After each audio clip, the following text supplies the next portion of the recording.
Dans l'actualité nationale, le président du PDCI-RDA, Henri Konan Bédié, a reçu ce mercredi les responsables du groupe d'une compagnie fruitière. Les échanges ont porté en grande partie sur les mécanismes à mettre en place pour une aide aux producteurs de la filière banane. Thérèse Tapeyoboy. C'est une délégation de 6 personnes composée de Robert Fabre, président du groupe Compagnie fruitière, Armand Pierre, vice-président du même groupe, Olivier Bebson, directeur général de la Société des cultures bananières, Lucien Delzetti, directeur général de Eolis Afrique, une société maritime du groupe, ainsi que du directeur général Eolis Côte d'Ivoire, qui était reçu par le président du PDCI-RDA, Henri Konan Bédié, à Daoukro. Le secrétaire général du PDCI-RDA, Alphonse Diédié Madi, a assisté à cette audience. La délégation était conduite par Ngouan Akamatias, président des organisations des producteurs, exportateurs de bananes, d'ananas, de mangue.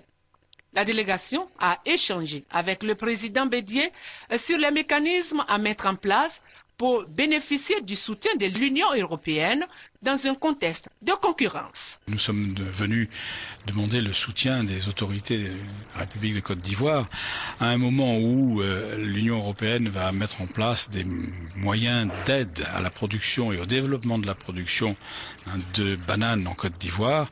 Il était utile et indispensable que cette aide s'inscrive dans un contexte favorable, de manière à mettre les producteurs que nous sommes dans un contexte de concurrence qui nous permettra de gagner la partie. Pour bénéficier de cette aide, les États producteurs gagneraient à mieux s'organiser. La mise en place des aides prévues nécessitera très certainement que l'Afrique puisse parler d'une voix la plus unie possible.